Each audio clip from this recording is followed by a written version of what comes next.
Let's go ahead and get started. I now call the East Lyme Zoning Commission regular meeting of June 5th, 2025 to order at 7:28 p.m.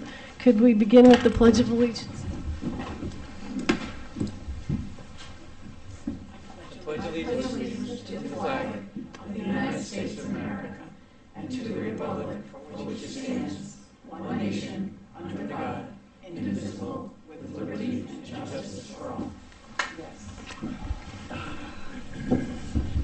Hey, welcome back, everyone. It's been a while. I'm here, Ms. Kalal. Yes. Mr. Peck. Ms. Markovitz. Yes. Mr. Foley. Yes. Ms. Jet Harris. Here. Mr. Liska. Here. Ms. Sesko. Here. Ms. Uhas. Mr. Mulholland's here. Miss LaRocco. And do we have our ex officio, Ms. Hardy's here? Great, full house. We do not have a public hearing tonight. Our regular meeting is opening with a report of the Board of Selectmen Short-Term Rental Committee. And I'd just like to say we're going over kind of the highlights of the report. You all have copies of it somewhere. If you can't find them, Jessica can help you get a copy. You'll probably want to read it in detail before we start discussing some of the issues later this year. With that, I'll turn the meeting over to Nancy. And Excuse me, Ann, you're turning the meeting over to Nancy because I'm giving part of the presentation. Thank you very much for the You're record. welcome. Can I have that piece of paper? Yes. I can't go cold turkey. Okay. So the regular meeting is open and the report of the Board of Selectmen's Short-Term Rental Committee is up for grabs. Okay. And who would like to go first? Hi there. Okay. Thanks, Ann. Okay. Good evening, everyone. Yeah. Ann Santoro here. I'm co-chair of the town's short-term rental committee.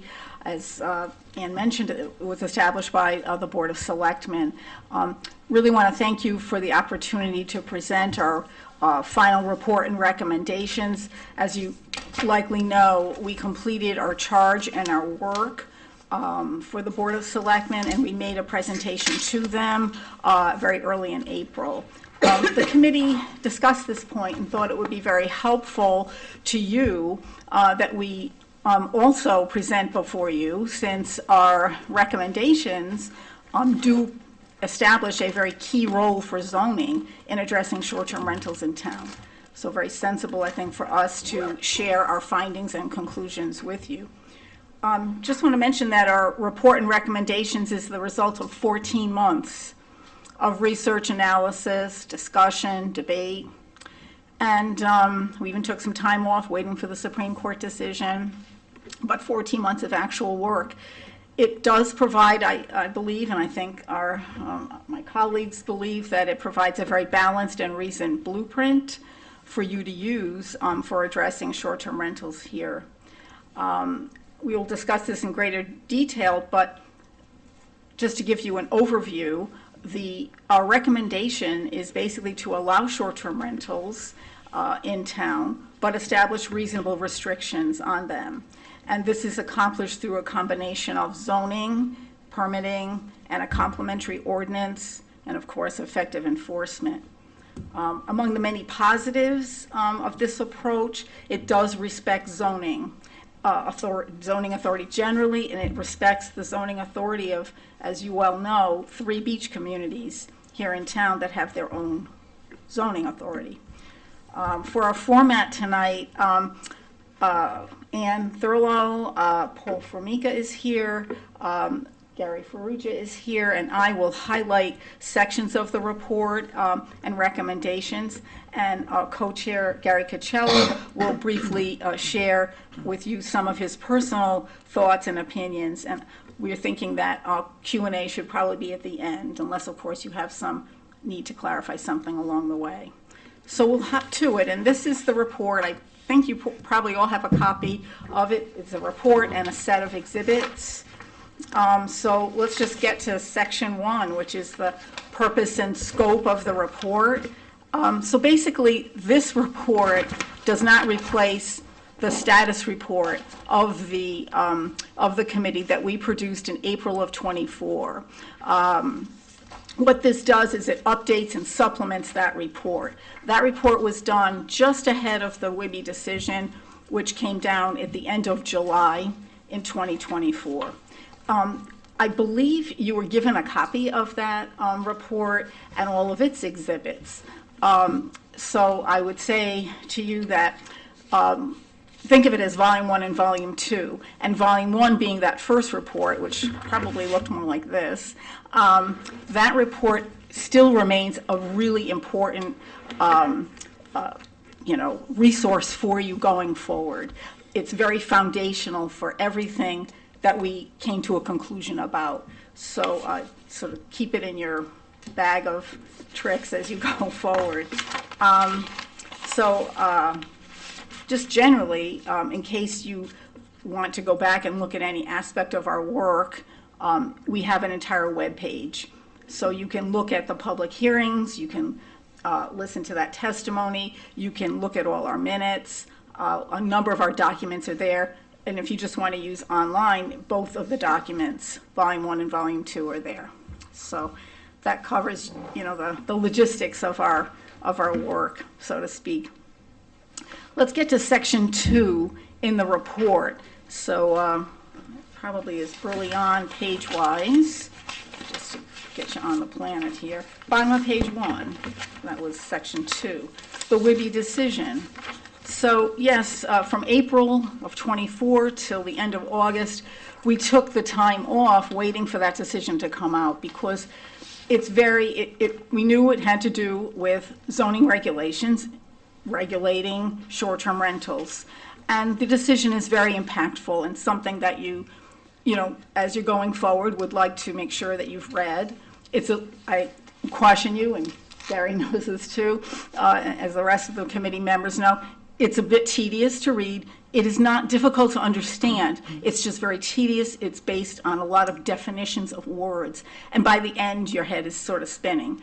But the bottom line is, it is an impactful decision for you.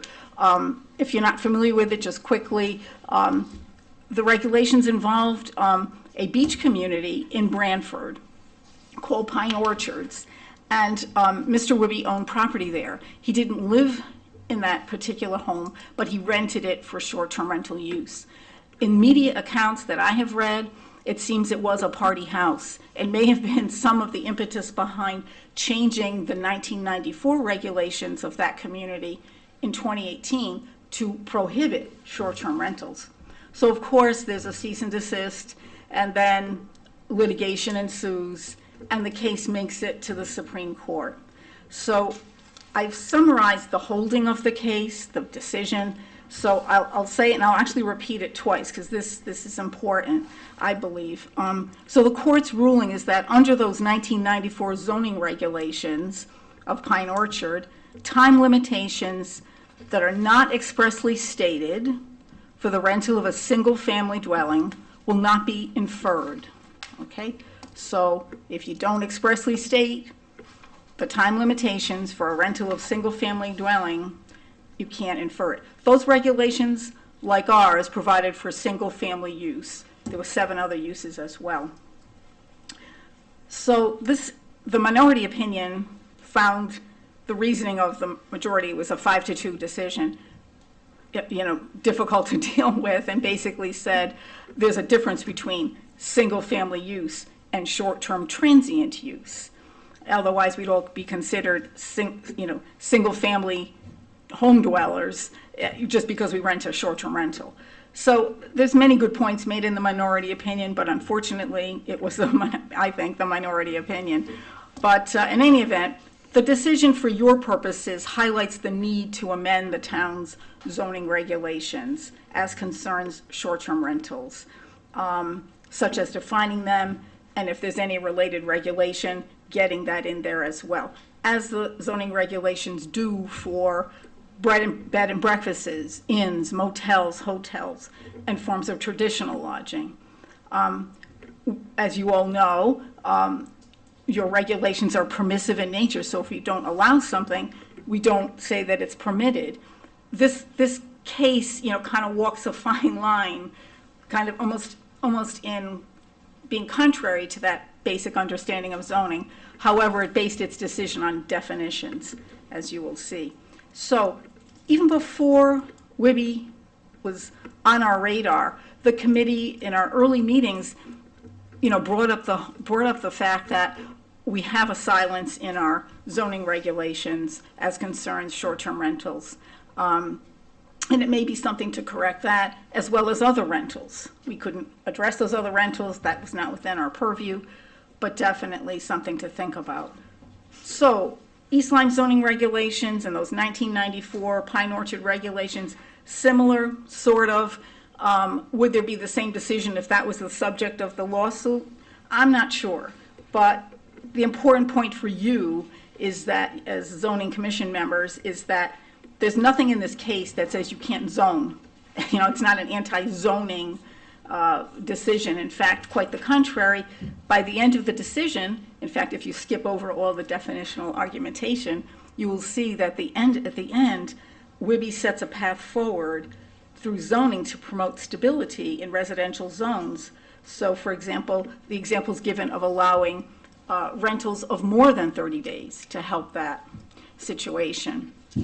Last point about the case to keep in mind, and Anne may come back to this when she talks about grandfathering, is Mr. WIBI ended up losing at the ZBA level. So the case went up to the Supreme Court just on the issue of his use under the 94 regulations. He also had a grandfathering claim, and once it went back down, he was unable to meet the threshold of repeated use, single-family use, and intention. So that's a very interesting thing, and it actually provides a really good example of how to deal with grandfathering claims with respect to short-term rentals. So that's it in a nutshell. I feel like I could talk for 2 hours just on WIBI, but we'll move on. But again, a very impactful thing for you to keep in mind for you going forward. Section 3 of this report talks about Public Act 24-143 and some pending legislation before the Connecticut legislature this session. This is not in your lane, but you need to be aware that effective October 1, 24, by this Public Act 24-143, any municipality in Connecticut is authorized to adopt an ordinance to license short-term rentals and to regulate their operation and use.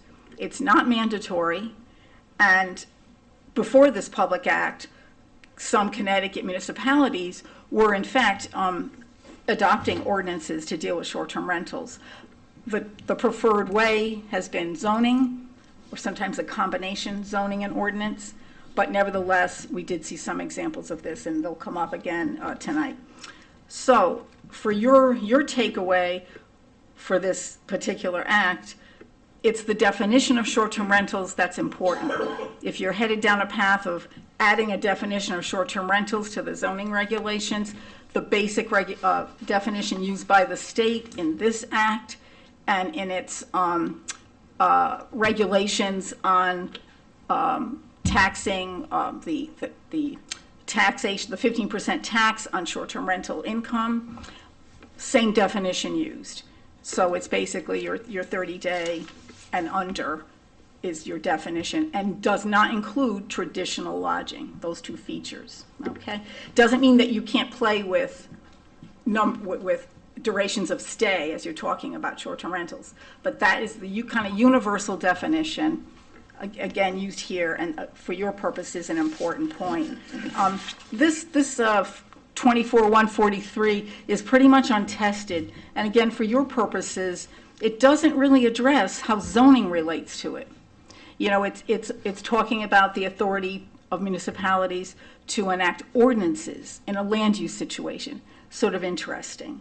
So, and more critically, because of the 3 beach communities with their own zoning, you can see that if the town went down the path of an ordinance for limiting short-term rentals, you can see that it would have to be very sweeping and all-encompassing, sort of a town-wide situation. So we have this unique feature here, and sometimes the tools given to municipalities don't quite work. So as far as current legislation goes, it's been a hot session up there. So everything closed yesterday. From what I could read today, there is another piece of legislation that has passed, and it is Raised Bill 7238. And basically, this would establish a statewide short-term rental registry and allow municipalities the option of imposing a supplemental tax. So instead of the state sharing its 15%, part of the 15% that it gets, we have the ability to up to 2.75% to tax that income, so or that the proceeds, we should say. So I would say more on this legislation when it's been signed into law. When we did our presentation to Board of Selectmen, it was still pending. I want to see the last version of it. Today was a little murky. Am I looking at the right version of this piece of legislation? But that's just something to keep in the back of your head. It doesn't affect zoning per se, but it's another example of the state, year by year trying to regulate somehow short-term rentals. So I'm going to move to section 4, which is methodology, and I'm also going to include section 11. So we'll cover those two because they're very similar. So a very important point just to keep in mind as you're reading through the documents, both the current report and if you go back and look at the other one, a guiding principle for us as a committee has been, from the beginning, in adopting any or recommending any short-term rental policy, like any government policy, it should meet a need or needs, should have a purpose, and it should benefit the town as a whole. So that's been kind of our guiding principle. And I think it could serve you well, perhaps, as the zoning commission. We completed considerable steps to reach our recommendations in the hope that we could save Board of Selectmen and, of course, you, zoning commission, many of the same steps. Just to determine public opinion, we had 3 public hearings. And we took public delegations at virtually all our meetings, and we received many emails. So there's a heap of public opinion that we were already able to glean. We gathered and weighed a ton, and I don't think that's too hyperbolic, of information. We looked at the short-term rental landscape in East Lyme, competing interests, differing viewpoints, legal requirements, legal complications, as well as a variety of options and approaches. You'll see that even going back to the status report, we reviewed a number of local towns and how they have been handling everything. And I would say, again, a point I forgot to mention was that in many times when you're reading the current report, we refer back to the first status report. So that's your opportunity to go back and look at particularly important pieces of information there. We worked alone. We worked as a group. We answered threshold questions about the desirability of having short-term rentals in town, what evidence we needed to satisfy ourselves that was necessary, that we do something. We even did a survey. We even surveyed ourselves, thanks to Gary Ferrugia, who developed the survey to help us in the final decision-making process. So a lot of steps, hopefully a lot of help for you. As a consequence of all that, I think that the recommendations really reflect some policy priorities, and I'd just like to point them out. And they are in section 11, and specifically page 13, the bottom of page 13, if you have your report handy. So, so this would be a set of policy purposes, as the bottom of page 13 and the top of page 14. So these five goals, rationale, to recognize that short-term rentals are an alternative to traditional lodging options, to ensure public safety in the operation of short-term rentals, to maintain stability and a sense of community in residential neighborhoods, to deter potential adverse impacts of the short-term rentals, and 5, to encourage the most appropriate use of land throughout the town, consistent with the remaining provisions of our zoning regulations. Just a set of, a set of priorities that were coming forth, and our recommendations reflect this. Okay, so I would think that going forward, something we could say that would be important to do is, as we did in this report, it's a moving target. You'll need to update. There may be changes, but update as necessary. See how towns that we recommend, that we particularly like their examples, their particular set of zoning regulations, like maybe Groton or Preston. How are they doing, and how are they doing with enforcement? So that would be one recommendation going forward as far as like methodology is concerned and your process. So that's all I have right now. I'll be back towards the end and answer some questions as well. Okay, thanks.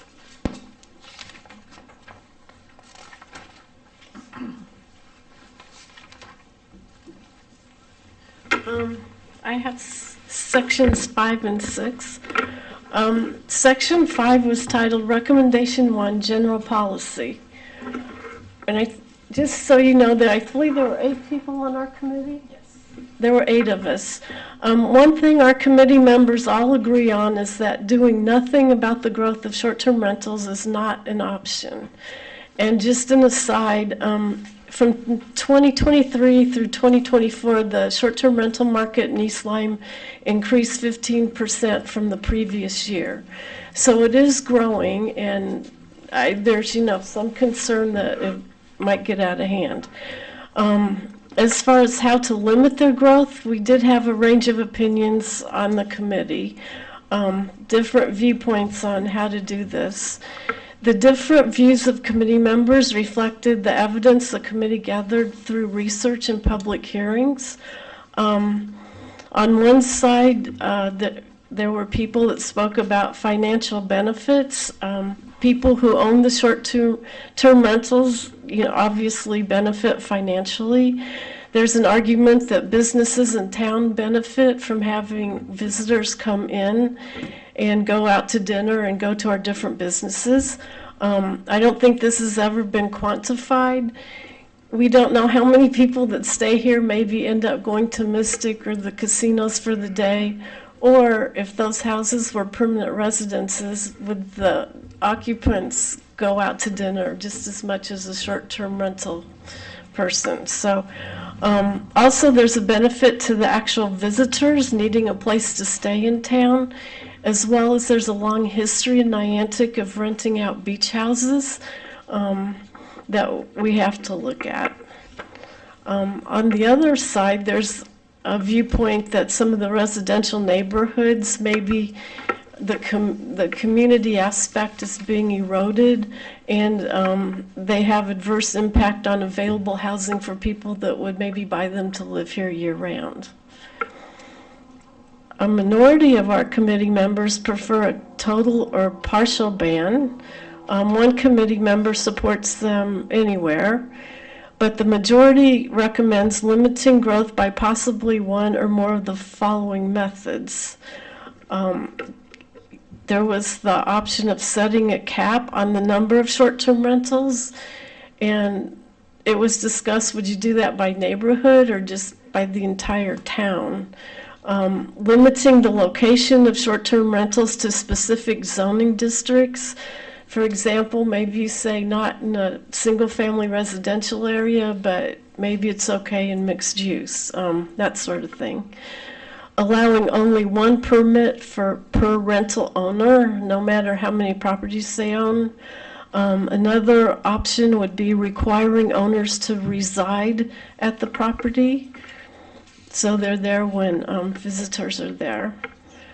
When you read the report in full, as Ann mentioned, it gives examples of other towns in Connecticut, Groton, Preston, Nowang. It's easy to pull up their regulations and see what they have done. Section 6 is the recommendation to amend our current zoning regs to define and regulate STRs, including establishing a permitting process. As you know, and Ann just mentioned, there are 3 ways to regulate short-term rentals: the town ordinance, by zoning regulations, or by a combination of both. The majority of our committee favors a combination of both, with zoning the primary method of regulation.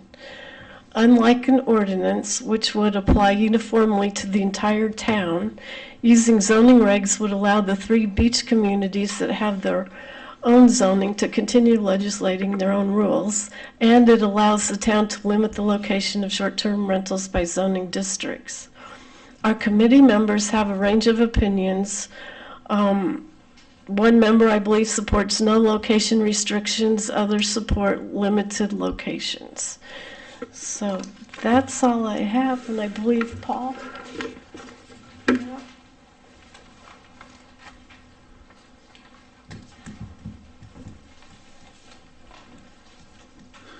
Good evening, everyone. Madam Chairwoman, members of the Commission, Selectman Hardy, Mr. Mulholland. My name is Paul Formica, and I am at 11 South Lee Road in Niantic. I am, for the record, a long and short-term rental landlord, as well as a commercial landlord and a commercial tenant. In our committee and in our work, we had, as you heard, multiple public hearings, and many people were allowed to speak at public delegations at each and every one of our meetings. I will note that vacation rentals, predominantly in beach communities, is probably a 100-year practice in East Lyme and in other shoreline towns up and down the New England coast. Online vacation apps have widened our reach, and with that, sometimes there's a problem. Problems in East Lyme that we heard of as we listened to the community during our work on the committee were few, as were presented to us. There were some issues regarding parking and trash positioning, which pretty much we have ways to resolve those anyway. But there were 1 or 2 party houses that were problems, where they were overloaded with a dozen or so people. Interestingly enough, one of those, as our committee spanned 2 summer seasons, one of those was really awful the first summer. One of the members of the community was able to report on that. But by the second summer, they pretty much had tamped it down because of, I think we were focusing on what was happening there. So also Airbnb decided to take another tack, and they've been reducing the opportunity for people to rent their programs for party rentals like that. I think East Lyme should tighten up the process a little bit. Zoning regulations are silent on all rentals. There's no mention of long or short-term rentals or academic rentals in the regulations. And my charge is Section 7 and Section 8. Section 7 looks to adopt an ordinance to complement the new zoning regulations for short-term rentals. It was unanimous on the committee that we felt that a 2-prong approach was prudent. An ordinance for registration and tracking, similar to what you may have heard passed at the state level, although I've not reviewed that regulation. And permits through zoning, which I'm not sure are necessary. But the ordinance idea was unanimous in that we would like people to register as a mandatory opportunity for all short-term rentals. Who owns them? What's the 24-hour contact? Name, address, phone number, email. The town clerk can be registered perhaps and establish a database. The assessor could look at the potential tax liability depending on what happens at the state. And the fire marshal's office could talk about a safety inspection. Safety inspections are not required for short-term rentals in East Lyme or anywhere else that I know, but I did have the fire marshal and deputy fire marshal come out and inspect my short-term rental, and it's a very easy process. They look for all the things you would think they would look for, fire extinguishers and access and exits and things. The majority felt the permit was necessary with a fee structure for short-term rentals. I disagree. I don't think there are any permits required for long-term rentals or academic rentals, and I don't think there are any fee requirements for that. I think we should create a definition for short-term rentals and long-term rentals and academic rentals in the zoning commission, the zoning regulations. Short-term rentals as an allowed use should be inserted in there in appropriate sections, and putting a definition of those rentals in the sections. You can add to section 3, 3.15a, you can add section 4, 4.15, include property rentals, and then sections 5, 6, and 7 may be appropriate places for the commission to look to put those definitions in, as well as others as you see fit.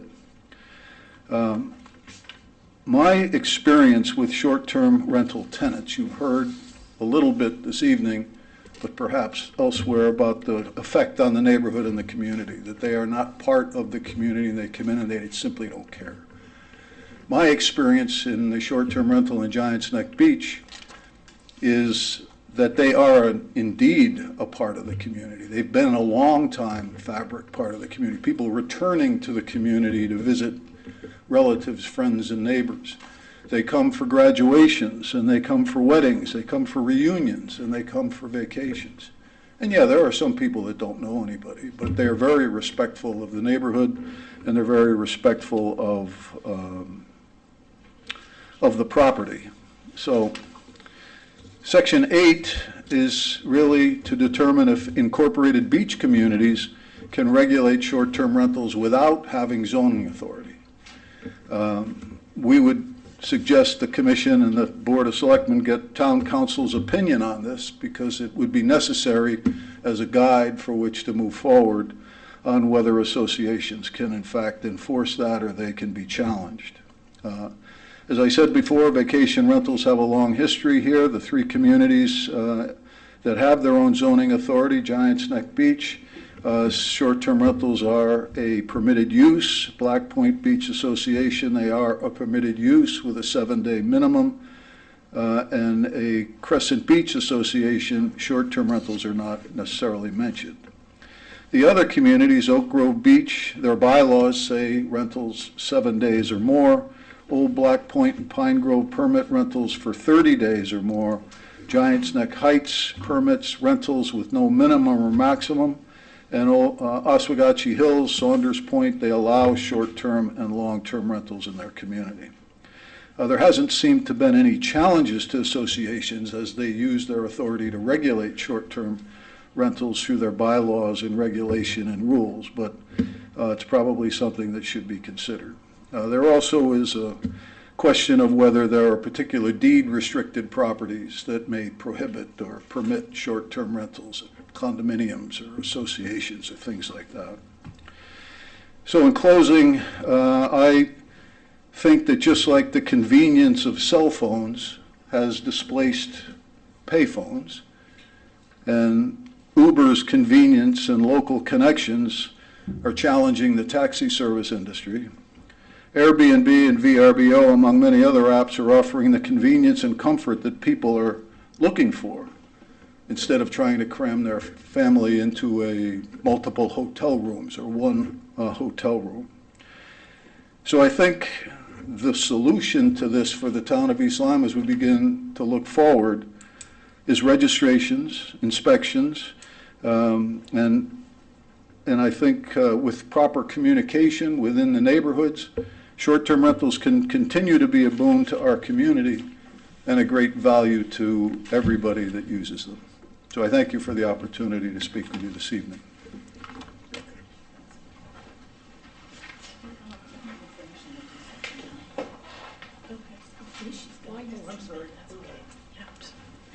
I just found the other half of section 6.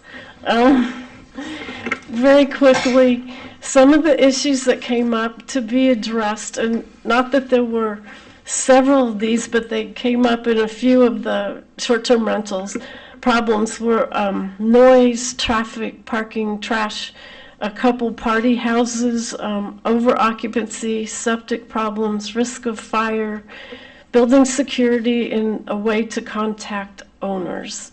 What the commission did agree on, all 8 people, there should be an occupancy limit.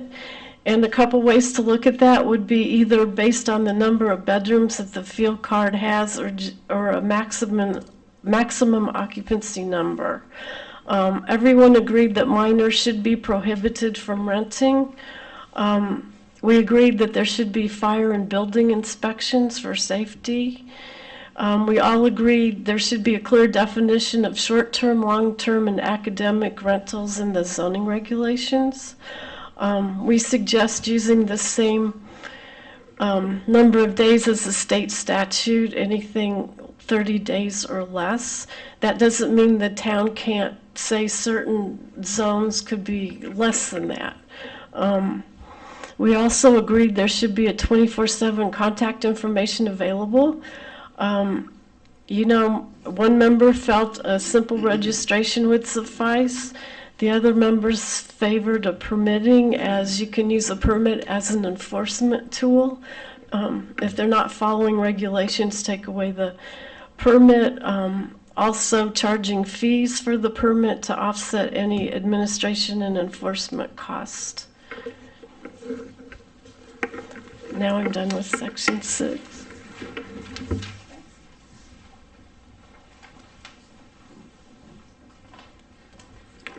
Hello, I'm Gary Ferrugia, 31 Saunders Drive, Niantic. Sorry, I got a little laryngitis here. And I'm speaking about section 10, which is the enforcement section.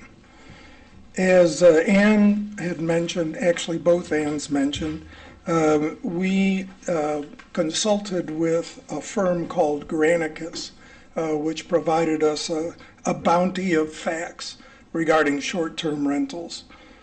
Among the information was one discouraging data point. Granicus estimates that on average, only 10% of STR landlords comply with mandates to obtain a permit. The level of compliance East Lyme achieves will be directly related to the level of enforcement the town applies to regulating short-term rentals.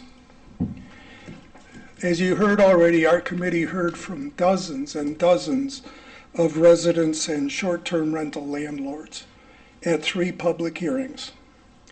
There was plenty of support for short-term rentals among homeowners and absentee landlords who use their homes for STRs.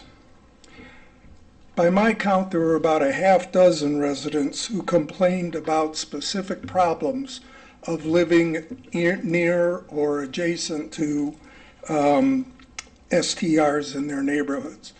All of the complaints revolved around noise, parking, or parties. Many more residents raised fears about the future character of their neighborhoods being eroded if short-term rentals were allowed to proliferate unchecked.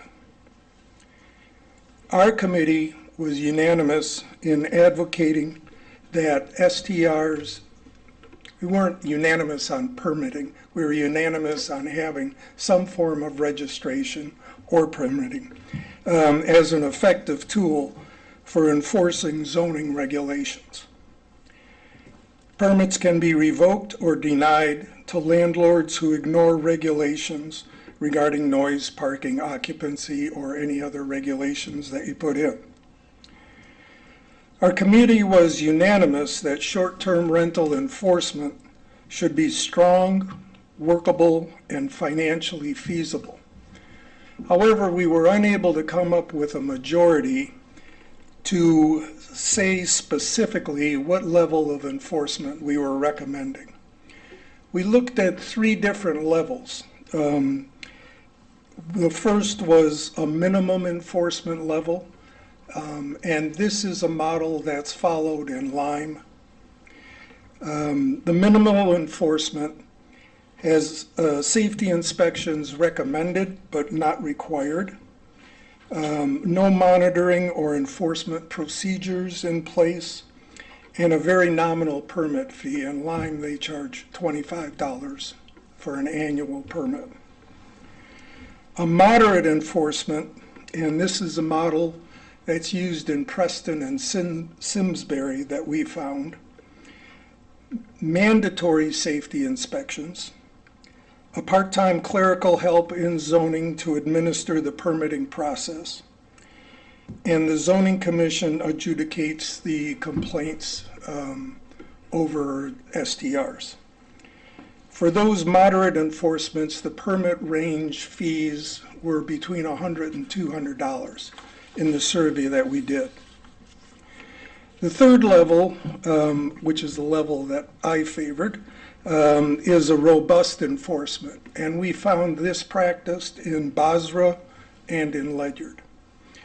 That was mandatory safety inspection conducted by the fire department, and our fire chief told us in several meetings that the department charges $65 for a safety inspection.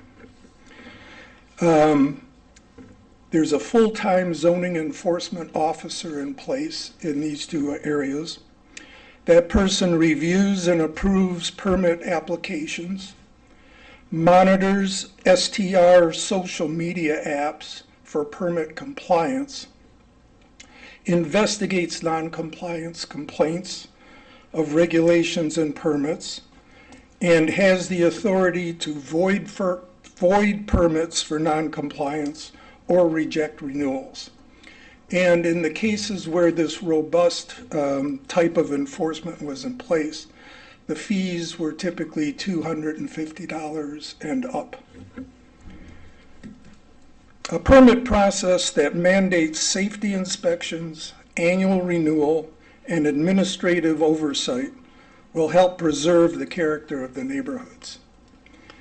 A robust enforcement procedure gives the zoning department a powerful tool to revoke the permits of landlords who disregard the regulations that you authorize.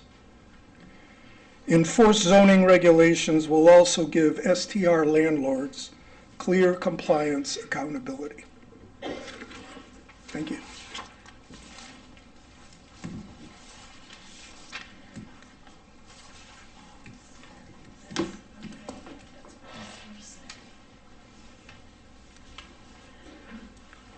We talked briefly about prior use, that's section 9. It's called prior use. I would call it get good legal advice. If changes are made with short-term rentals, either through zoning or an ordinance, grandfathering claims are sure to be expected. Operations in existence before adopting new regulations would be considered non-conforming pre-existing use, which we know, in which the applicant would be required to show evidence that they had a history of renting out the house. However, at one point during our time as a committee, our then attorney Zamarka, said that since we allow rental signs in front of places that are being rented out, that they would automatically be allowed in town. But then not all lawyers agree with that. Another point was, if someone's asking to grandfather something in, since our regulations were written in a permissive style, they were really never permitted in the first place. So what are you grandfathering? If they weren't really allowed, how could you grandfather something that wasn't allowed to begin with? So anyway, this is an area where we definitely need some legal counsel. Thank you.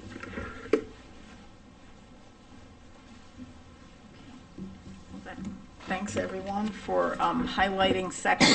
I think, Gary, you're going to come up and, yeah, unless you Do you want to take Q&A now, or did you want to make your points? Comments now. Okay, make a few comments now, and then we'll do some question answer.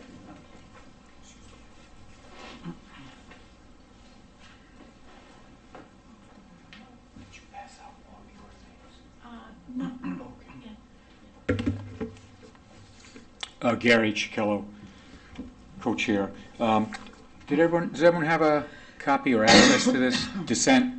Yes, no? We're waiting? Okay, good. It's online.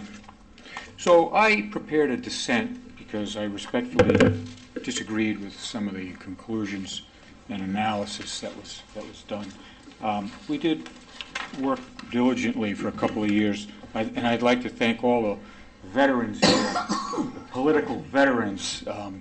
I'm new to this stuff, and I'm exhausted from 2 years of the short-term rental. Roseanne, you're a legend. Paul, you have my admiration for doing this stuff. And Ann, wow, you guys, I'm done with this after the short-term rental thing. Wow. We got an opening. I'm sorry? We got an opening, I think. Just checking. My wife keeps telling me, says, no, leave me alone. So I'm just going to do this quickly. First issue, are short-term rentals good for East Lyme? We spent some time on that. The evidence, the way I looked at the evidence, I would conclude that the better evidence was that short-term rentals do not benefit the town.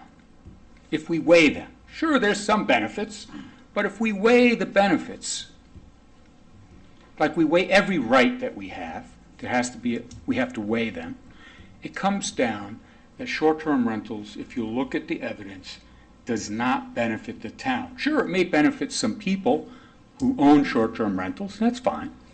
It may benefit visitors, but we want to make things nice for tourists. We're kind of a tourist town, but we have no duty, no obligation to non-residents. Our obligations are to the residents of East Lyme.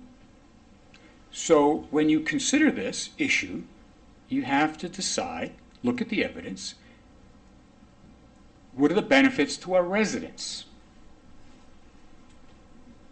The equation does not include what is the benefit to Aunt Margaret and Uncle Bobby who wants to come to the graduation. I would say, I really don't care, because your duty is to the residents and voters in East Lyme. And some people may go to some restaurants. You heard Ann. We don't know. There's no quantitative evidence of that.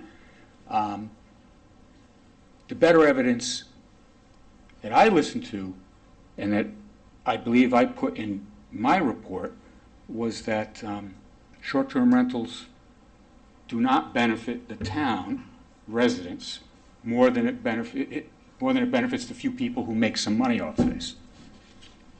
That's issue one. Issue two, current zoning laws do not allow short-term rentals.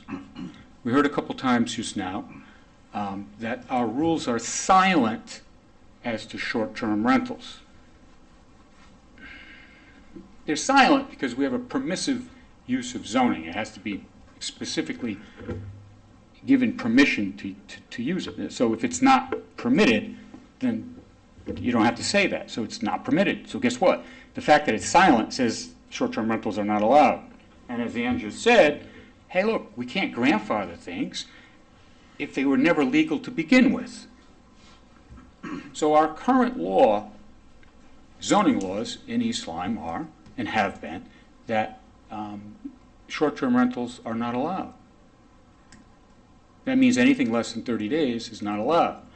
That means people who've been renting things for less than 30 days, maybe they really weren't supposed to do that.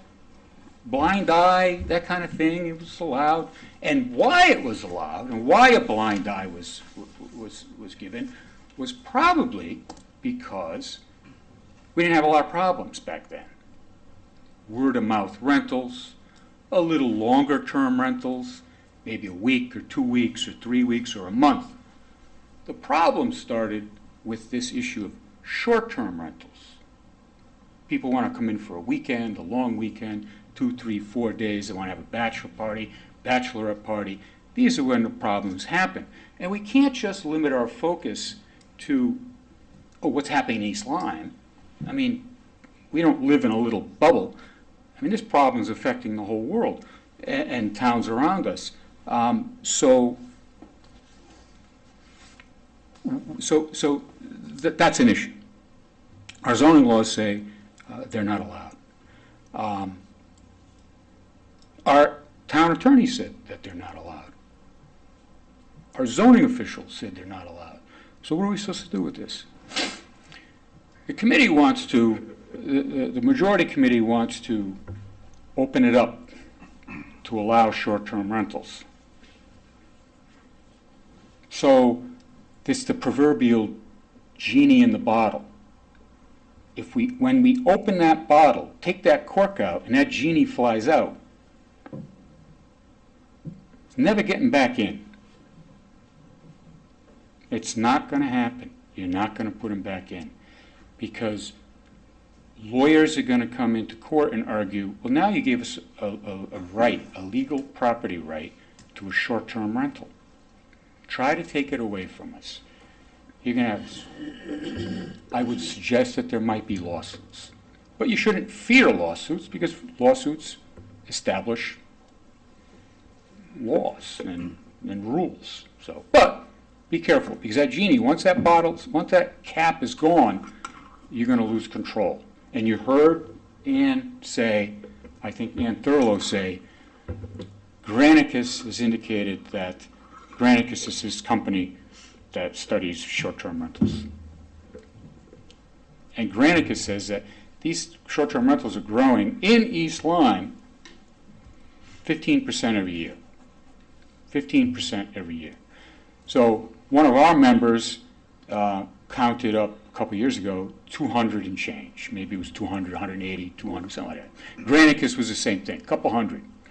15% every year, it's 20, 30, 40 new houses that are being used for short-term rentals. So, that's the problem is just going to proliferate. Now, third issue. If zoning wants to change the zoning laws, then it needs a good reason to do that. Our attorney said, Attorney Zamarka, the town council, who we pay to give us advice because he's an expert on these issues, he said, you know what we need to do in East Lyme to deal with this issue? We need to do this issue by one ordinance. He did not say, let's do it by zoning. He didn't say, respectfully, he didn't say, leave it in the hands of zoning. He didn't say, let's do a combination of zoning and ordinances. He didn't say, hey, let's have multiple entities, such as the beach communities that have their own zoning departments, the zoning department, the board of selectmen. He said, no, keep it simple, one ordinance, town-wide ordinance. That's what our legal department said. So unless there's a good reason to ignore that our council's advice, then what the committee is recommending can be considered complex. I mean, I'm sitting here listening to it, and it seemed complex. And Mr. Ferrugia admitted that enforcement of such a complex system, proposed solution, is going to be difficult, especially in light of what Mr. Ferrugia said was short-term rental owners, in general, disregard laws and rules and regulations. No one likes rules and regulations. There's too many rules and regulations. There's a song. There's too many rules and regulations. And these short-term rental owners disregard them. 10% compliance. 10% compliance. To bring that compliance rate up to the complex system that we just listened to is going to require massive amounts of work on the part of our departments. It's going to require infusions of capital to hire people to do these things. You know, it's a good idea, but when we look at enforcement and we look at the nature of the people who are already saying, screw you, I am not complying, it's going to be tough, and it's going to be expensive, and it's going to cause trouble, because these things are going to keep growing with no enforcement, and the people in our town who want to live in areas, and they don't want to live next to party houses, they're going to be calling police, saying, hey, there's cars over here. You know what the cops have been doing? And they came here, and they told us, there's not a lot we can do. There's a lot of noise. Can you take a reading on the meter? You know what the cops said when they came here? The chief, we don't have a meter. It's too expensive. You got to recalibrate it every time. It costs hundreds and hundreds of dollars. So enforcement, it sounds good. You folks know better than I do. I'm not you guys see enforcement of zoning laws. You have to ask yourself, is this feasible? Is it feasible? So that's a question you need to answer. Issue number 5, let's see. Oh, I'll just wrap up. So the committee is recommending allowing short-term rentals with a complex system of rules and regulations and resistant tenants, landlords, I should say. My personal, I don't have skin in the game. My view of the evidence, I don't live in a beach community, I live in Village Drive. My view of the evidence, though, is maybe we should ban them. No one liked it. Maybe we ban it. Seems a bit draconian. Compromise? Maybe we have a compromise. I came up with a compromise when I was writing my dissent of changing this. They want to change the definition of short-term rentals. Maybe that's the simple solution. Changing the definition of short-term rental from less than 30 days to no less than 14 days. So what does no less than 14 days get us? 14 days, we heard about beach communities saying, hey, look, we have a history, 100-year history. Mr. Formica, 100-year history of renting properties on the beach. So we need to respect that. Not really, but it's historical and it's fine. 2 weeks allows people to rent it for a reasonable period of time. We avoid the short-term rental mess of party houses, noise, trash. Not all short-term rentals are a mess. Probably the small minority cause trouble. I think they were right. There's a small number of problematic things, but it's going to continue to grow. So 14 days is a compromise. It respects the historical rentals. Not 1 week, 7 days. It's 2 weeks. Less than 30 days. How many people are renting for 30 days? I think that's probably. I looked online. And all the short-term rentals I looked at 2 weeks ago, everything was for 30 days. I don't know why. The year before, I'm seeing regular short-term rentals. Hey, come here for a weekend. Now I'm seeing everything for 30 days. But for 14 days, it's a compromise, and we avoid, in my document, I put in there something that we did not discuss, because when I was writing it, I said, well, look at this.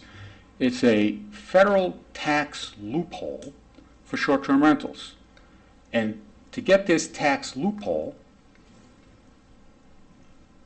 you need to rent the property for 7 days or less so that you can change your income, so you can now use your house which is passive income, to reduce your active income from your job.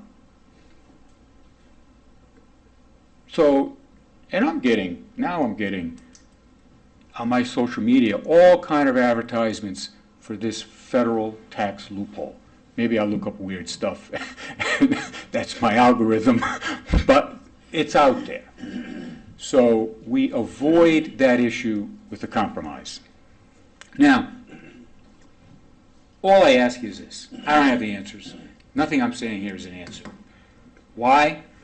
Nothing the committee said is an answer. Zero. There are no answers. Because there's a lot of questions that have to be asked and answered to council and to CPAs before you can proceed.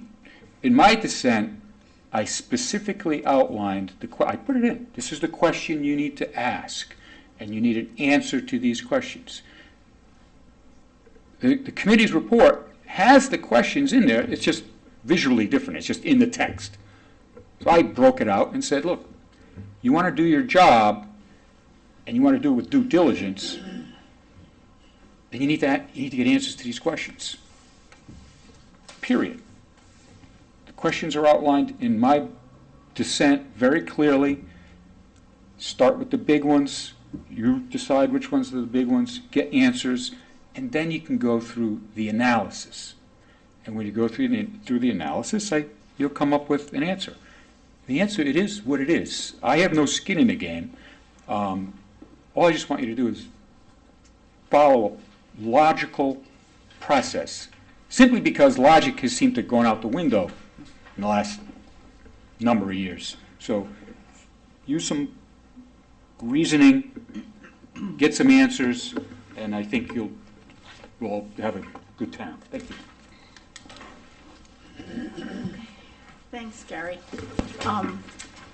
We're just about to take questions and answers. I just wanted to clarify something about Attorney Zamarka, and perhaps we have a different memory, and there's other members here, but when we first started the process in the fall of 2023, an ordinance was, floated. It was a beginning concept or idea, but it soon became very apparent, and I think this is really important, that the one-size-fits-all approach that an ordinance would necessarily give this town wasn't going to work in a town where 3 beach communities, and you know what they are, we'll review that, have their own zoning authority and had their own authority to zone short-term rentals. So the question became, and we had these discussions with Attorney Zamarka, would we want to have an ordinance that would override zoning authority?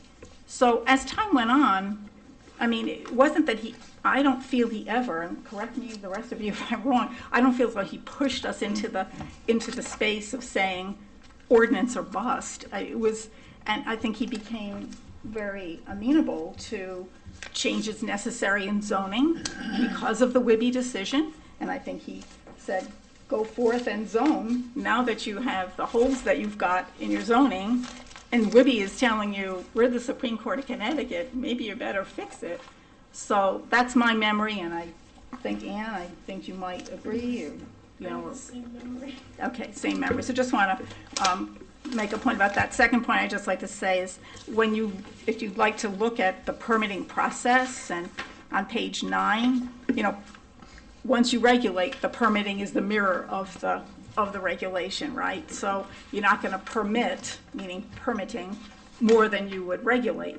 So I think we have a very streamlined set of regulations. We're not over-regulating. I think compared to what we have seen in the literature and what we've seen in some other town examples, this is very streamlined. So based on the preferred regulations that Ann discussed, an applicant for a short-term rental in town would have to provide 24/7 contact information, as well as evidence of on-site parking and fire and building inspections.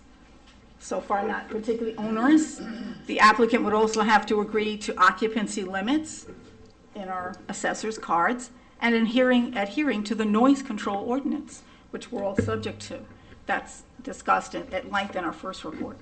So looking at those items, I'm counting just maybe 5 or 6, regulations that then result in a permitting process. So rather streamlined. All right, so that's it for my sort of reviewing the record. Any questions? And any of us can get up and answer. So Norm, go ahead. Thank you. Just a comment on the statement, and seems to be a general opinion that short-term rentals are illegal. And Mr. Chicello used the fact that they've always been illegal because in our zoning regulations, they were never mentioned, so they're illegal. Well, it's also common in zoning practice that something that was in effect, a use that existed prior to the adoption of zoning regulations and still is in existence, is grandfathered. And I'm sure there are a lot of these short-term rentals, buildings used as rentals that were being rented out prior to the 50s when the regulations kicked in. So that's definitely is exceptions to that statement.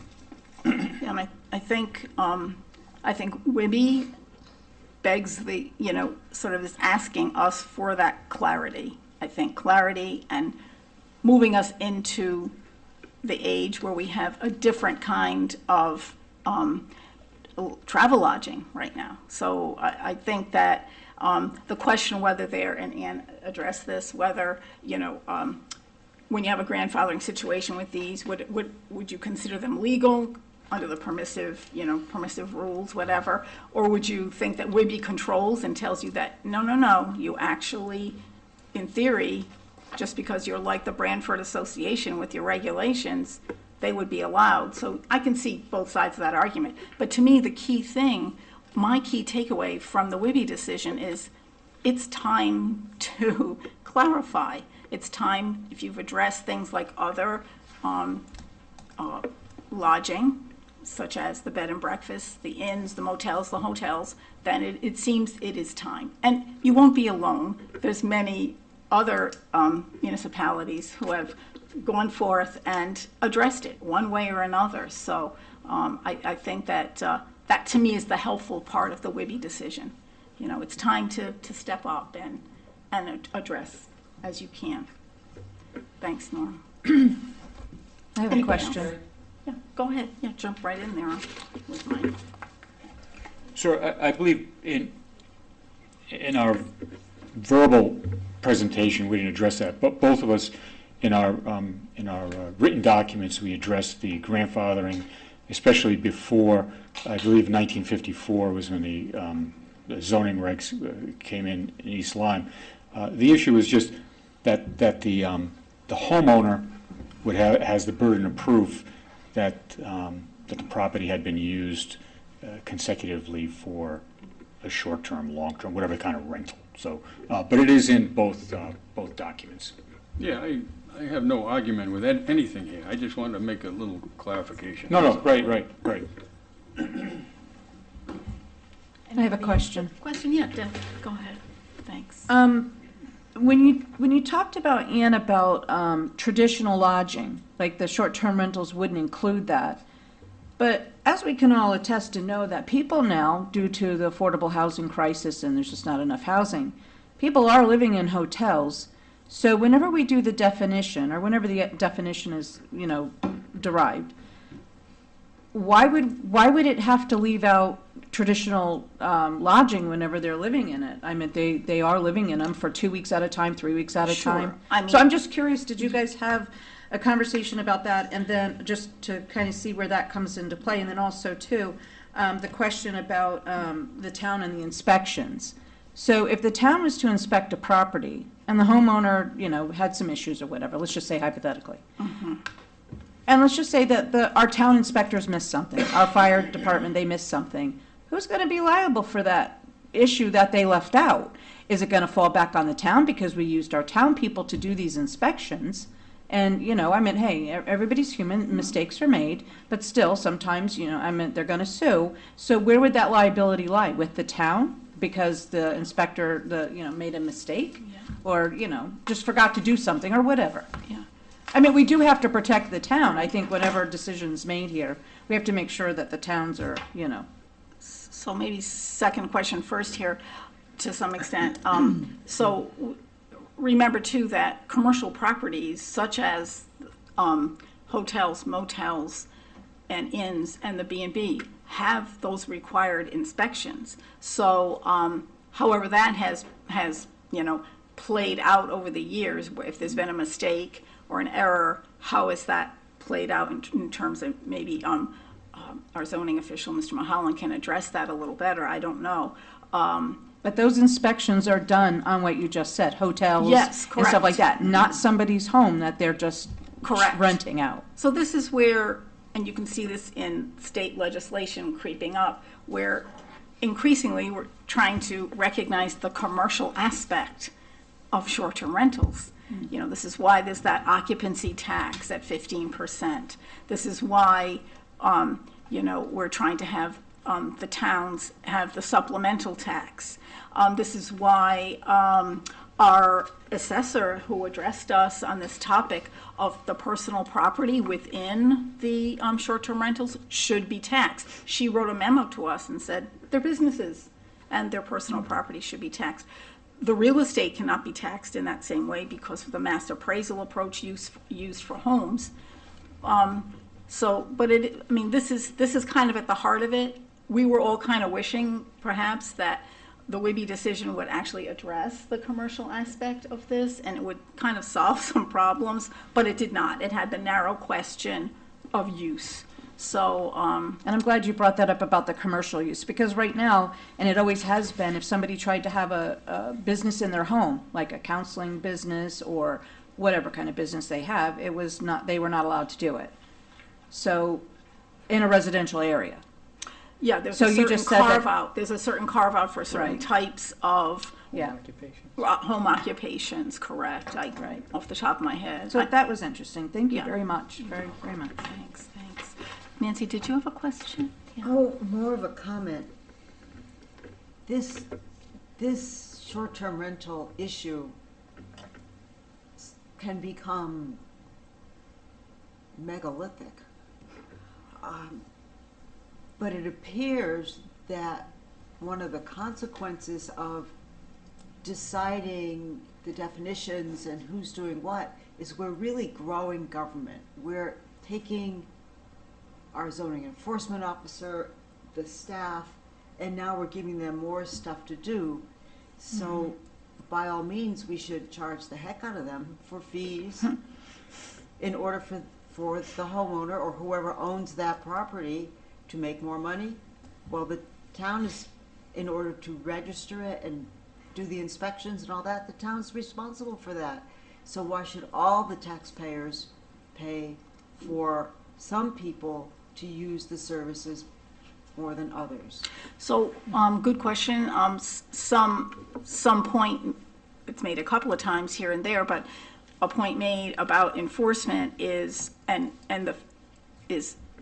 trying to make sure that fees charged for permitting, or for example, if there's a registry and you don't register and we see your listing on Airbnb or Vrbo or something, having a fine for that the fees should basically pay for the administrative costs to the greatest extent possible. And then now with this supplemental tax that looks like it's coming our way, that's perhaps another way of recouping some of that money.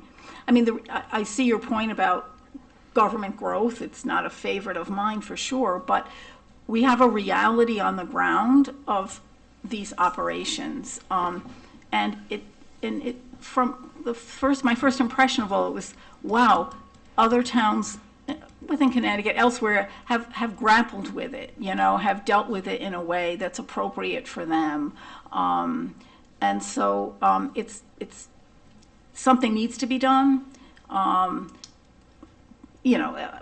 something definitely needs to be done, as I keep going back to the Whibby case.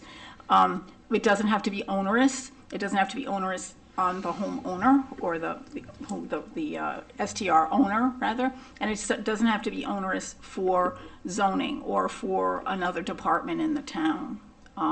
But it needs to help. We had, it needs to be there. We had our fire marshal address us as well, and he made a very important point. He said, if you're staying in a hotel and you put your head down on a pillow, you expect that the place isn't going to burn down, right? That it's been inspected. And he said, you kind of want that same comfort and, same expectation you should really have when you're at a short-term rental, that someone is advertising on these platforms and everyone's making money from them. So, again, the commercial aspect. Is there any towns in this area that you guys discovered that do not permit short-term rentals? Well, That are close to us, like, yeah, close to us, Yeah. Noank, for Noank? one. And then Ledyard more recently has, I know you mentioned Ledyard, Ledyard more recently has banned them. I don't know if they've reversed themselves or started up again. But that was the last, I think in our last first paper, and then our second one, I think it was the same thing. Ledyard it's 30 days and over are okay, I believe. okay, so with the decision from the Supreme Court, does that give the town, would it give the town the legal authority to say no?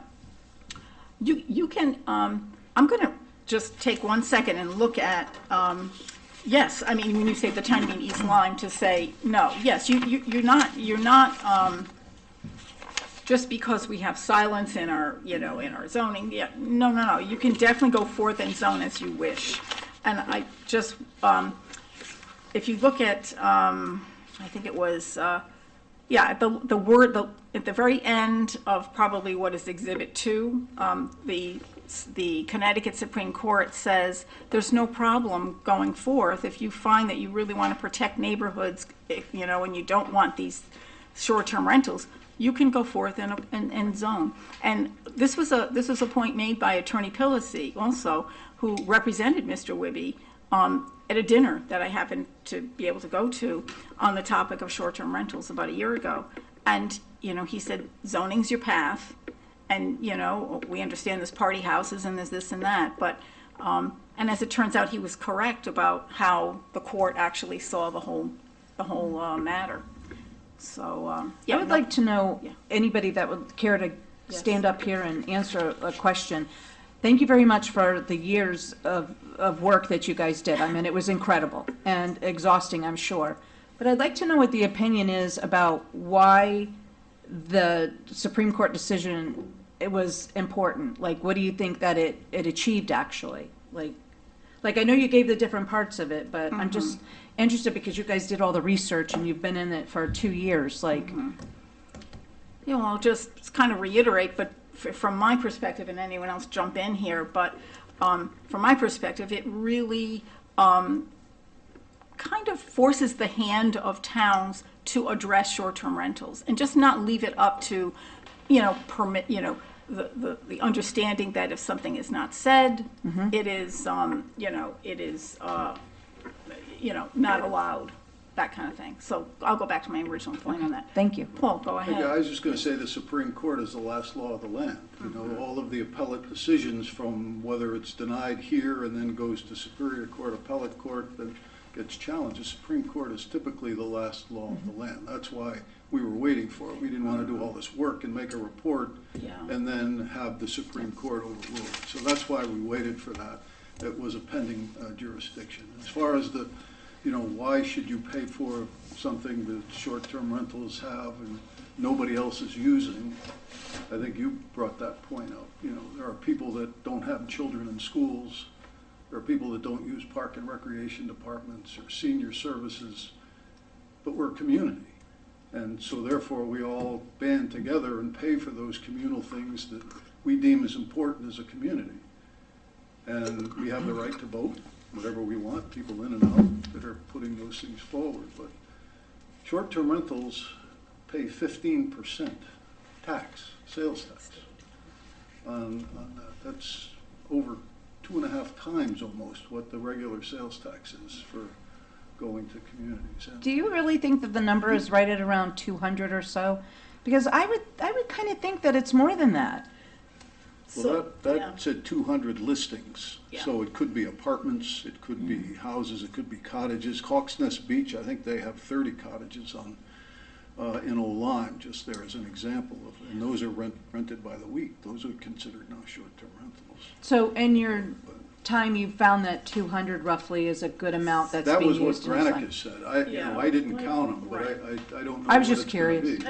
I think they But- looked at what was on Airbnb and Vrbo, Uh-huh. but I know friends that have them, and once they make contact with somebody, they rent it privately and don't put it back on Airbnb because they have that personal contact, so there could very well be more. And the shock for me was learning from Granicus, which is a company that provides various services to government entities, that Airbnb and Vrbo are just two of hundreds of platforms. So it's not just we'll call it the off-market, black market, whatever, of, short-term rentals. It's that there are there's other, entire other platforms that we may not have access to, or you may not think to check, that can rent. And in the status report, the original status report, there's a map that they provided, because we had a free assessment from Granicus, so we took advantage of it. We went to a seminar or two, and that was the benefit of that. So in the map, you see the concentration in the beach communities, and then you see that they're in the rest of the town as well. So, but that was very helpful. But I was just surprised at the variety there. Yeah, go I ahead. could just, your question, Wibby, why was it important? We didn't know what Wibby was going to do, how broad of a decision they were going to make, or if they were going to keep it to a narrow decision. The Supreme Court, the appellate court decision was much broader, because they actually addressed the issue: is running a short-term rental a commercial entity in a residential neighborhood? So the appellate court addressed that, and they said, no, it is not a commercial enterprise in a residential neighborhood, simply because, hey, guess what these people are doing? There's these people who rent short-term rentals, they're sleeping, they're eating, they're relaxing, they're reading a newspaper. These are things that regular families do. So they were looking at the purpose, the function.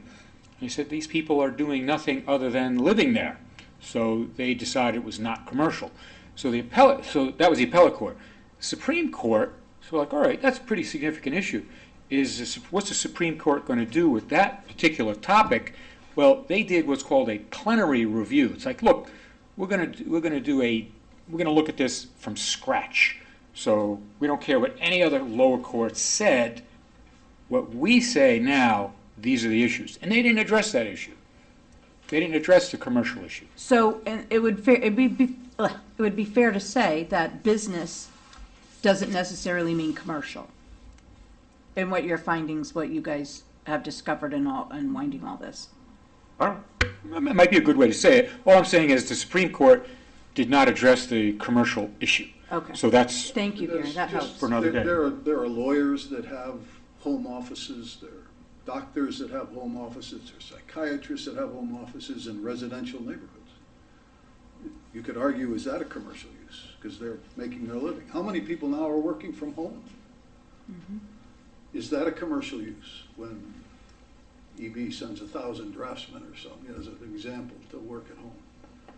So I think there's a lot of gray area, which made this whole process very difficult to interpret. And I think that's why it went already to the Supreme Court. Because I'm curious, if in public delegations, did you hear from a lot of owners of cottages?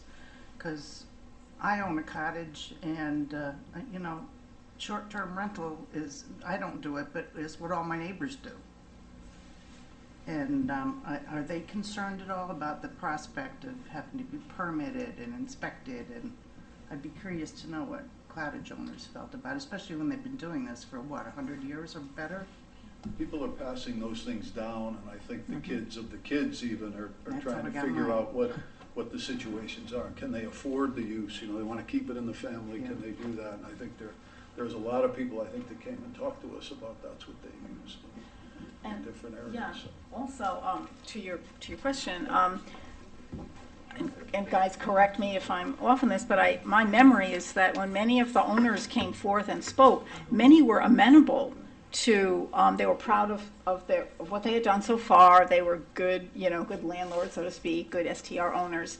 But they also were amenable to something reasonable restrictions. In fact, our last and most recent public hearing concerning Oswegatchie Hills, there was a gentleman who came forward and is an owner of maybe more than one, I don't know, short-term rental there, and said, he would be fine with reasonable restrictions. So I didn't hear the extremes like, oh my God, you can't do this. Didn't hear that.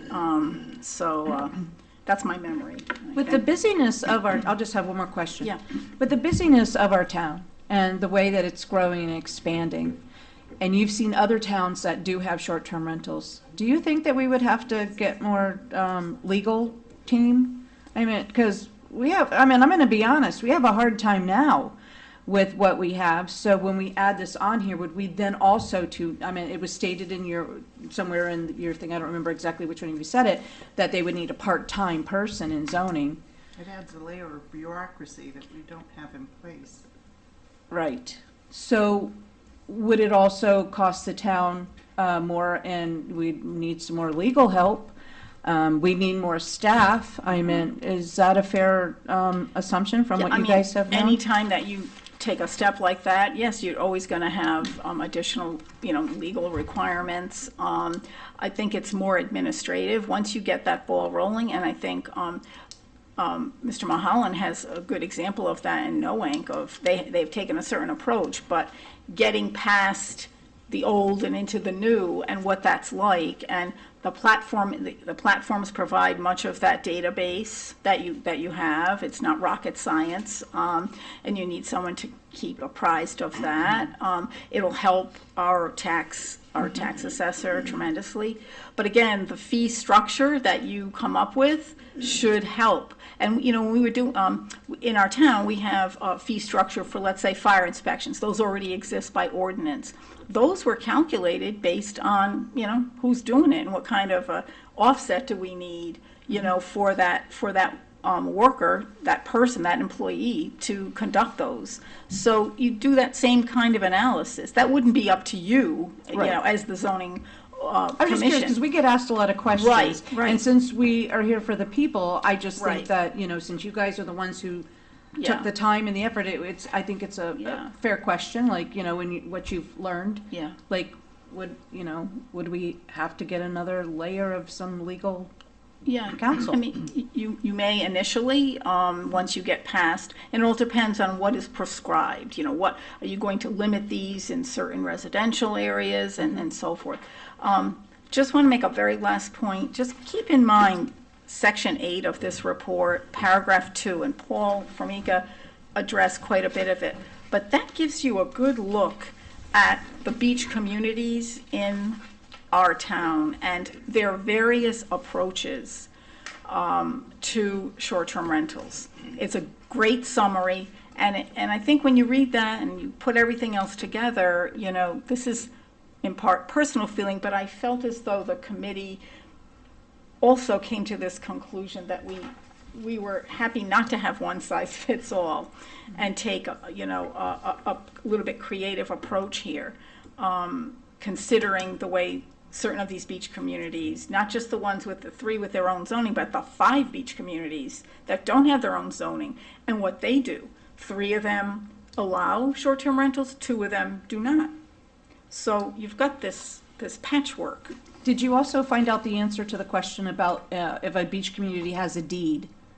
And would the decisions that were made here override that deed for that community? So as far as generally speaking, if there's some restrictive deed, it would, that's the way it would operate.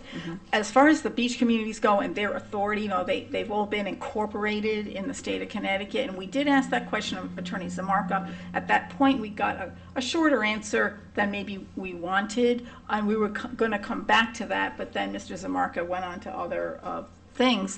So that's why, that's to me the outstanding little legal question, which is how are you going to treat, for zoning purposes, those communities, beach communities that have been incorporated, do not have their own zoning, but do their own thing by their own regulations or their own practice with respect to short-term rentals. So that's a sort of quintessential question that needs to be answered yet. And we needed to get our stuff out to the Board of Selectmen and hopefully get it out to you. So we weren't going to wait another several months for that legal opinion. But that, and it might be that they don't have the authority, and that's the end of the story, unless there's a deed, which might be the case. Okay, yeah. Can I just, Yes, Roseanne. Okay, go ahead. Come on.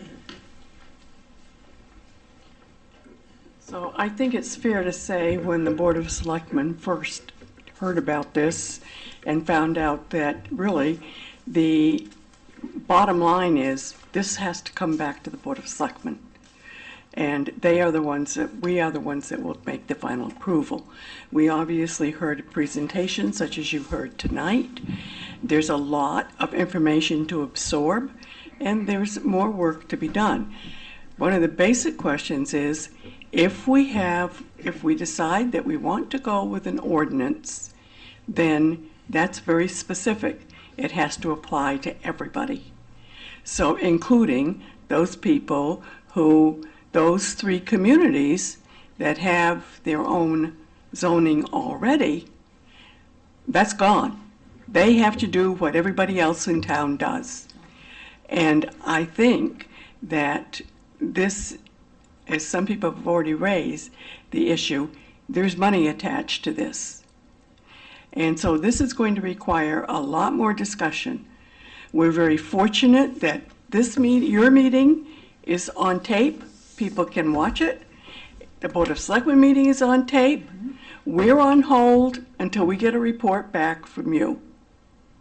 So I think the big question for us is, does zoning want to create some new rules, new procedures, new rules, and then leave it at that?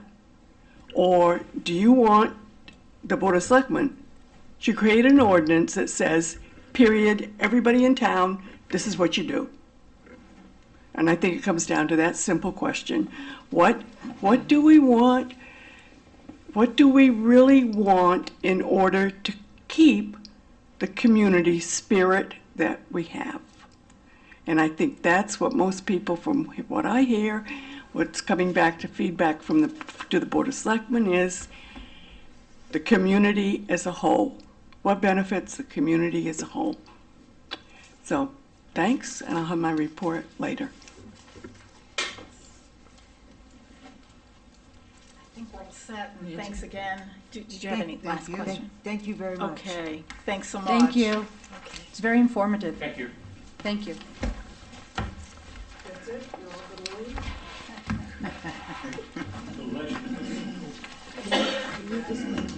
Is Ann coming back? It looks like she is. She's back, okay, good.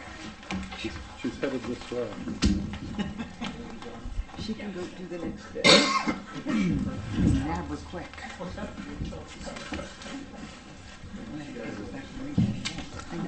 Well, I just wanted to thank my subcommittee members for coming tonight and giving a presentation. I believe, Mr. Peck, you've withdrawn your text amendment for now? Yes. We found that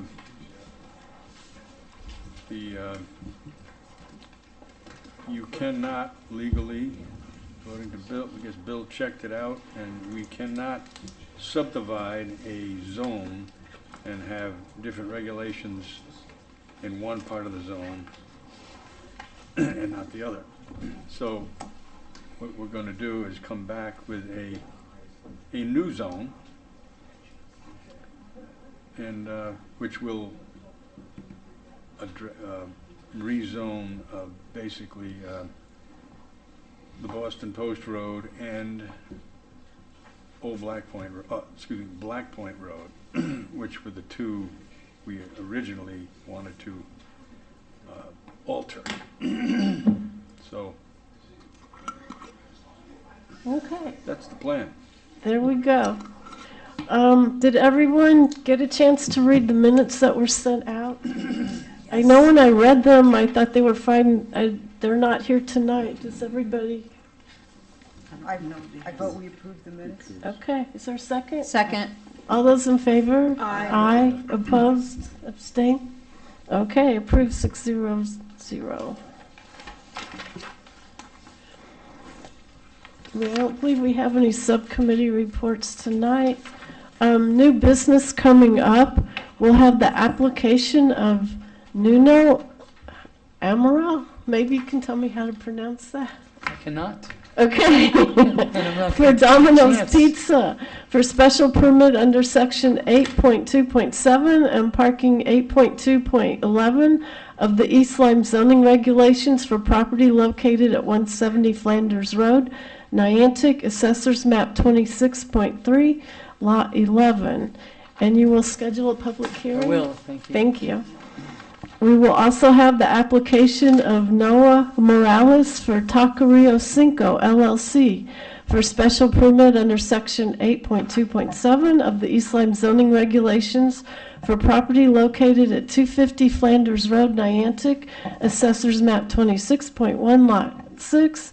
And Mr. Mulholland, you'll schedule that one? I will, thank you.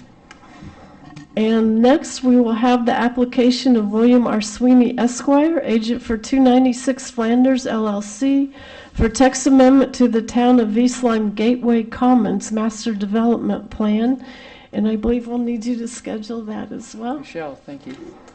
All right, does anybody have any business tonight that you want to bring up? No?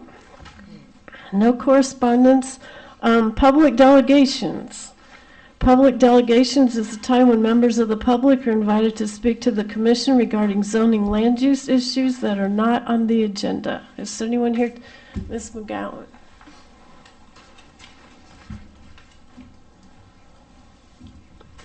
Hi, Lisa McGowan, 33 Spinnaker, and I also have laryngitis, my husband's favorite time of the year.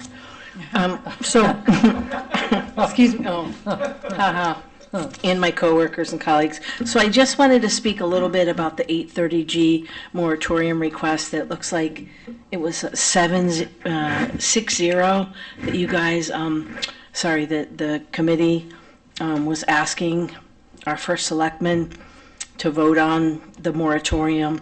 And it looks like that a 4-year moratorium is what you all are wanting, and I'm here to say that I think that's excessive. I know that you all work hard, and from what I heard earlier, I know you're all working hard on that, but I understand that the moratorium it only shifts the burden of proof to the developer.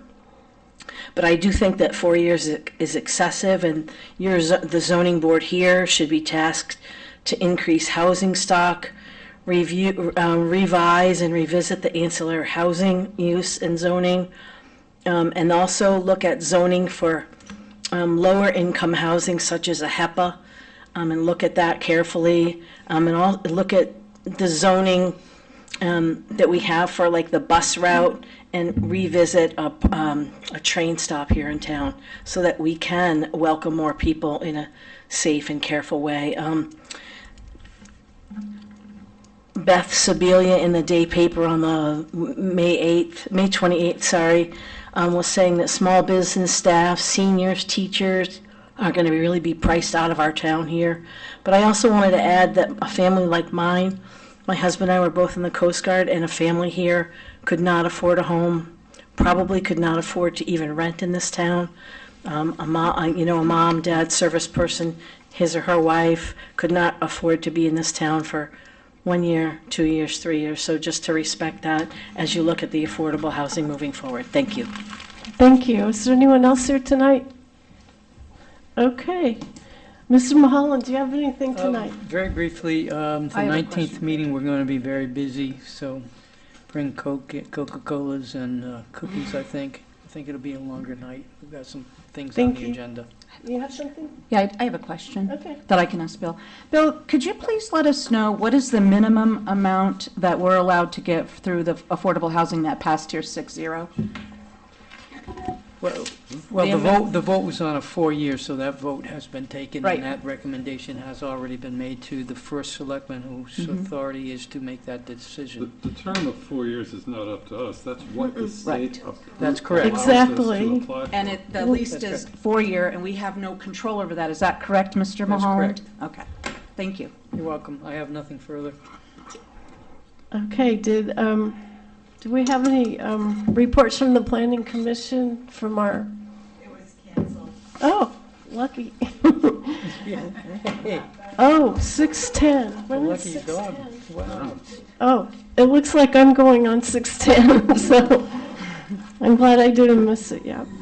Well, it looks like that's what we have for tonight, unless anybody has anything else. Miss Hardy? Miss, did you have anything else, Miss Harvey?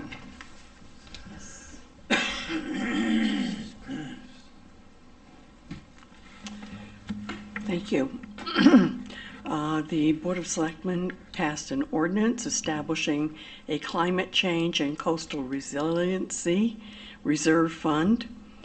This is very significant in that it will be helpful to us in applying for grants, make us eligible for several grants, make it easier for us to get bonding.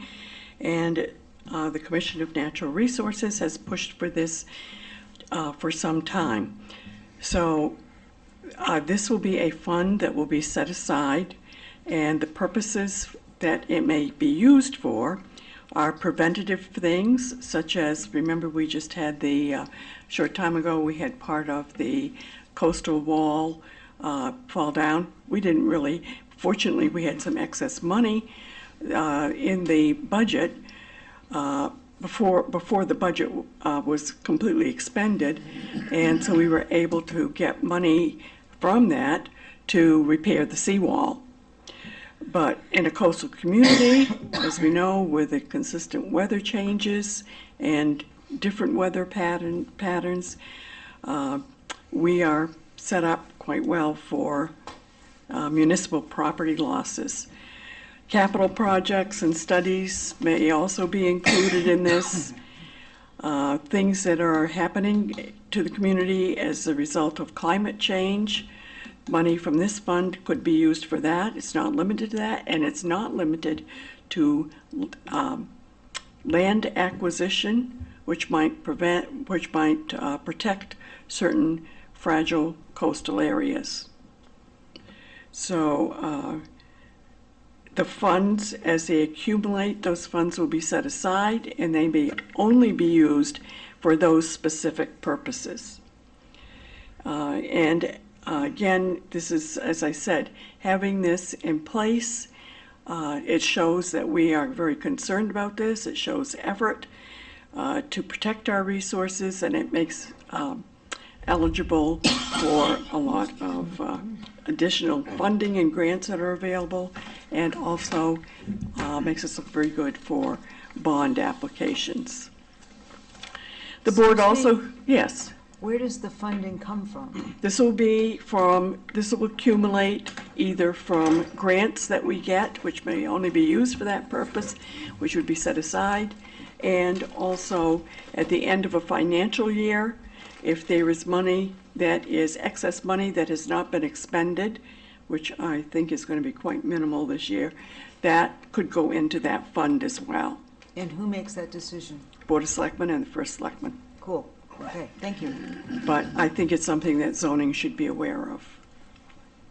We also heard a presentation by Greg Priest, who is public safety consultant, and he addressed us with a proposal that, to come in and do a full evaluation of our emergency services, to do an assessment and see where we might have some gaps, what are some changes that we might need to make, are we understaffed? And of course, I think you can match that up to the fact that we've had several problems recently in that regard. It's a very good presentation, and the board is going to consider this, but also to have a couple of other consultants come in and review. I think in light of recent incidences, I think that this is very important for us to do. We need to make sure that our community is well protected, and if there are gaps in what we have for emergency services, I think it's wise for us to have an independent observation of that, independent evaluation. So there was not a decision to use this particular consulting group. I think that we'll be looking at a couple of others and get an independent assessment. There's some other things, but I think we've had a long night. Thank you, Roseanne. Unless there's any questions? Is it true they're spending $40,000 for a dog park? Or was that misinformation? Where did that come from? It was in the paper. I didn't happen to see it. I was just curious. No, there have been donations that have come forward for a dog park. That money is not being held by the Board of Selectmen. That money is in a special fund that was set up. This is something that has been requested numerous times over the past 3 or 4 years.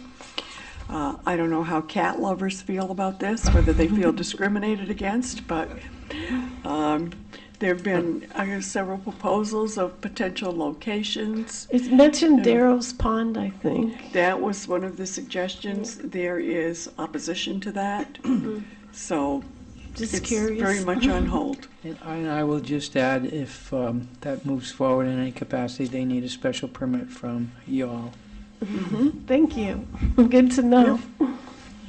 Okay, thank you. Thank you. And again, you heard this lengthy presentation tonight. Those people spent a tremendous amount of time and a lot of things for us to think about. We're fortunate to have the number of people in our community that volunteer to serve on committees like this, and yourselves. Of course, you're not volunteers. And you too, Roseanne. Yeah. We're all shall we say, reportable and accountable to the public. Yes. Do